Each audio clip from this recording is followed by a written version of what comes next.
Assalamualaikum semuanya. Terima kasih buat kawan-kawan yang telah mengklik video ini. Dan selamat datang pada segmen Mirror Misteri dan Horror.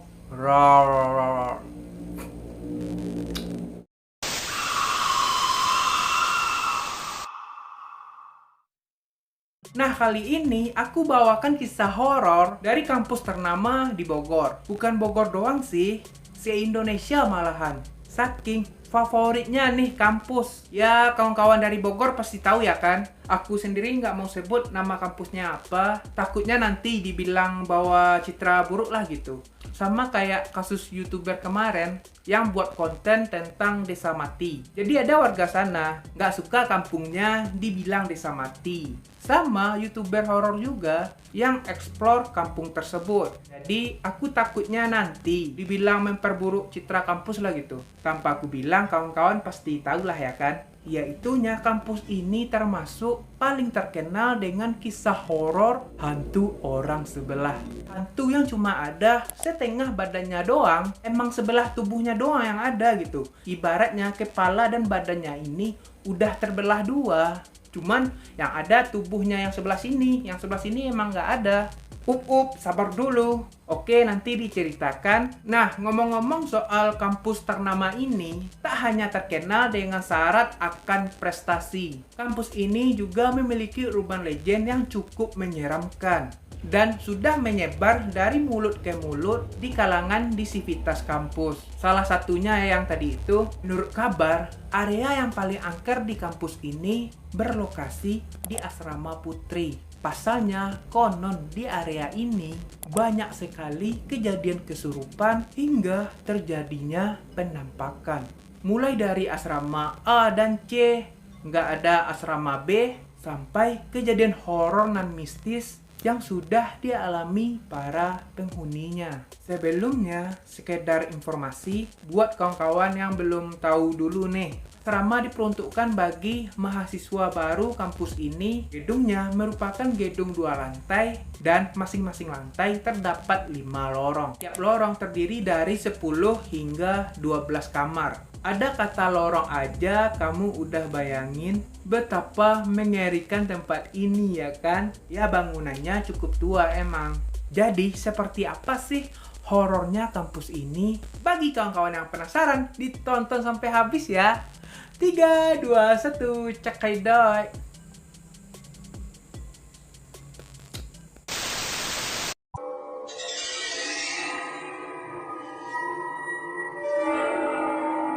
Nah, aku ceritakan tentang hantu tadi. Kisah hantu sebelah merupakan kisah yang paling terkenal.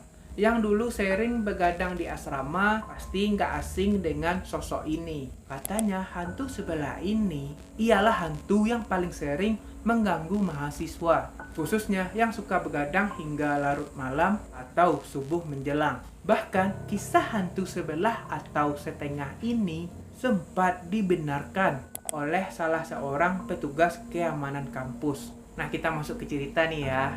Nah, ceritanya, sekitar lewat tengah malam, beberapa orang mahasiswa putri sedang mengobrol-ngobrol asik di kamarnya, menggosip hahaha gitu.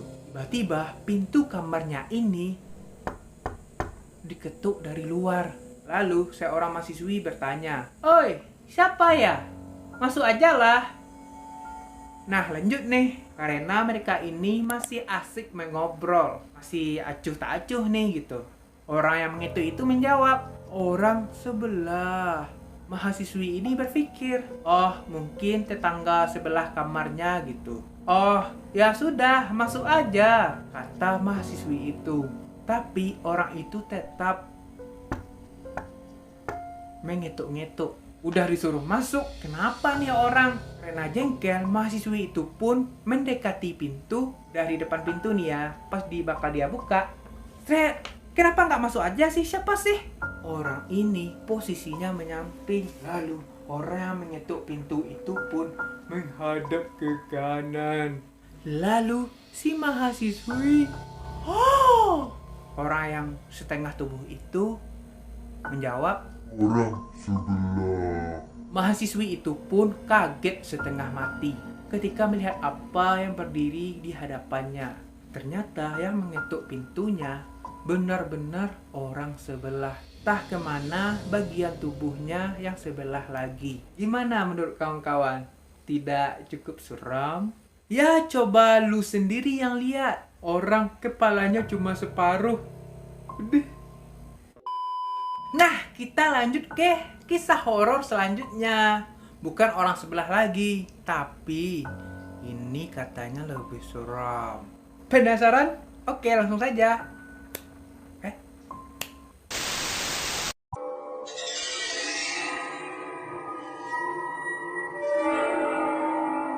Nah, kisah selanjutnya dari Asrama Putra kampus itu. Tak kalah seram lah dari Asrama Putri. Ketika itu ada seorang mahasiswa yang sedang belajar hingga larut malam bersama seorang mahasiswa lainnya. Jadi mereka ini berdua gitu. Supaya mudah diceritakan, sebut saja namanya Fajar bersama seorang mahasiswa lain itu, sebut saja Tommy. Mereka berdua ini berdiskusi dan mengerjakan soal bersama di lobi asrama. Sekitar jam 1-an lah. Berarti udah malam banget ya.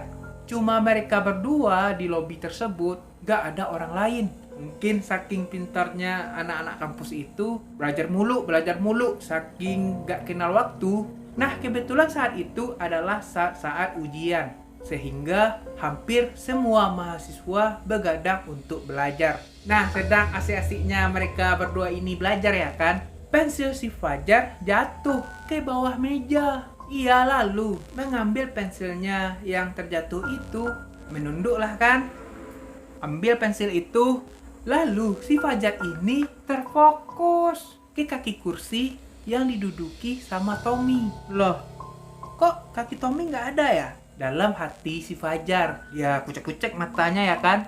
Tapi ternyata tempat yang seharusnya merupakan tempat kaki si Tommy berada, ternyata hanya berisi udara kosong yang gelap. Bukan berarti si Tommy ini bersempuh juga di kursi itu. Memang kagak ada itu kakinya. Satu hal yang dia dapati, bahwa Tommy bukanlah Tommy. Si Fajar mengambil pensilnya dan mencoba tenang, kembali duduk dengan santuy. Nah, si Tommy ini sembari menatapnya sambil tersenyum. Lalu Tommy bilang, Sudah tahu ya. ih. Spontan, si Fajar ini langsung lari kocar-kacir masuk ke kamar asrama. Dan menghubungi SR, senior residen asrama tersebut. Ternyata hal yang sama terjadi juga di beberapa tempat, seperti di LSI dan ASRI, Asrama Putri. Nah, sejak saat itu, para mahasiswa dihimbau untuk tidak belajar di lobi asrama lebih dari jam 10 malam. Nah, kita lanjut ke kisah yang ketiga.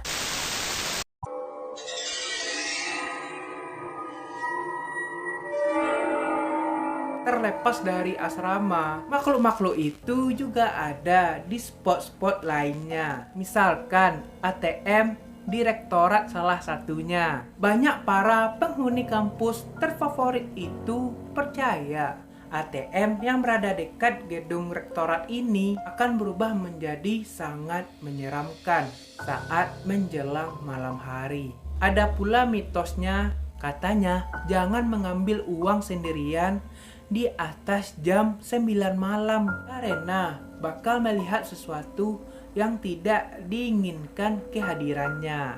Nah, kisahnya ada orang yang tidak percaya akan hal-hal gaib seperti itu. Dan nama orang tersebut Joe. Orangnya cuek bebek lah gitu. Apalagi hal-hal yang kayak gitu ya kan. Kebetulan pada saat itu uang si Joe di dompet habis. Saat itu emang mengikuti rapat BEM kampus di dekat gedung rektorat. Nah, pas banget ada ATM di luar, terletaknya di samping gedung ini. Lalu ia berjalan keluar menuju ATM. Pas sampai di ATM itu, rupanya ada orang yang sedang mengambil uang juga. Karena ia melihat kepala orang di dalam ruangan ATM tersebut. Jadi dalam pikirnya si Joe, ya paling orang ini juga mengambil uang gitu kan. Lalu si Jo pun menunggu di luar. Sekian lama si Jo menunggu di luar, tapi orang tersebut tidak keluar-keluar dari dalam ATM ini. Karena si Jo ini sudah tidak sabar, lalu si Jo mengetuk-ngetuk pintu kaca ATM. "Woi, cepetan dong! Lama banget dah!" kata si Jo sambil mengomel-ngomel. Tiba-tiba pintu ATM terbuka. Stret!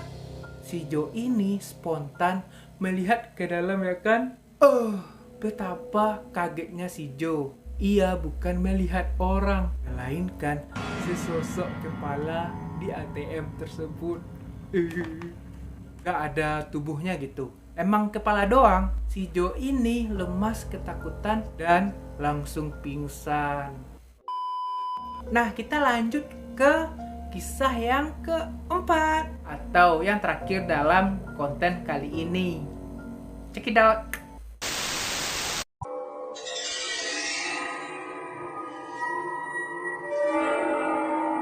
Peristiwa berikutnya terjadi di Rusunawa, asrama yang gedungnya paling baru dan paling tinggi, serta terpisah dari asrama lainnya. Ceritanya, ketika itu ada orang yang bernama Merlin beserta kawan-kawannya sedang asik bermain kartu Uno di dalam kamar.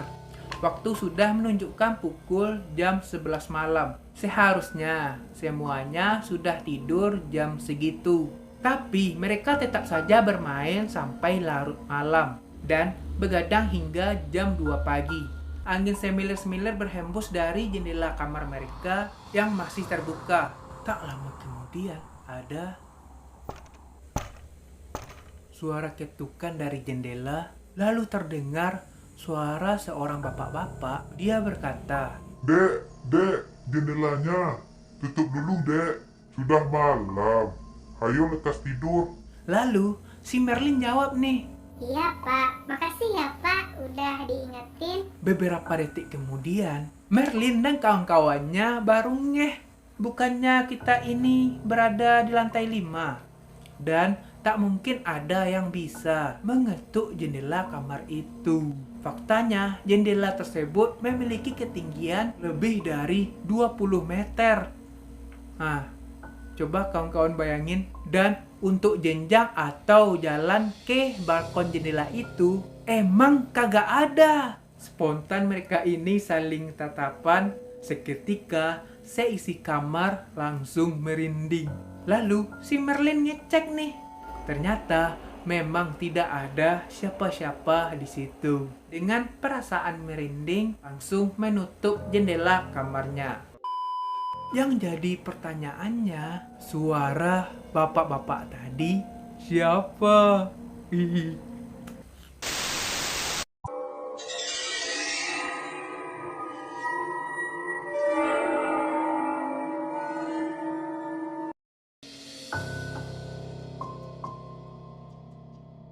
Nah, gue tambahin sedikit soal misteri kenapa asramanya dari A langsung ke C. Kenapa asrama B kagak ada gitu. Bukan hanya 1-2 orang yang menanyakan, namun banyak. Dan mereka semua sangat penasaran. Termasuk kawan-kawan yang menonton mungkin banyak versi jawaban sih. Ini salah satunya. Jawaban yang pertama, asrama itu ada dan berada di sebelah asrama putri A1. Namun sudah terbakar beberapa tahun lalu. Bahkan belum sempat ditempati oleh anak-anak kampus. Nah, jawaban kedua, asrama B terlalu dekat dengan asrama putri, sehingga dikhawatirkan akan terjadi hal-hal yang tidak diinginkan. Karena itu, asrama B dibatalkan pembangunannya, atau nggak jadi didirikan gitu. Dan jawaban terakhir, yang paling banyak dipercaya kayaknya ya, asrama B berdiri di atas kuburan keramat. Dan takutnya nanti ada roh yang gentayangan. Ya, namanya juga cerita yang berkembang dari mulut ke mulut. Benar apa enggaknya tergantung yang percaya aja sih. Buat kawan-kawan yang sudah menjadi alumni atau masih kuliah di kampus yang dimaksud, jangan lupa komen oke? Oh ya, konten ini hanya sekedar hiburan, bukan berarti mengajak ke syirik atau ke musyrik nih ya. Tapi ini cuma hiburan, oke? Sebenarnya masih ada banyak sih kisah horor tentang kampus ini. Cuma video ini kepanjangan. Takutnya kalian bosan ya kan? Kalau ada waktu dibahas lagi deh. Nah, langsung aja penutupan. Terima kasih buat kawan yang telah nonton video ini sampai habis. Jangan lupa kasih like-nya kalau kalian suka. Dan bagi yang belum subscribe, jangan lupa subscribe kok. Jangan lupa subscribe dong dan nyalakan notifikasinya biar kawan-kawan semua dapat update atau dapat notif video terbaru dari channel aku. Oke, dan sampai jumpa di video selanjutnya. Bye.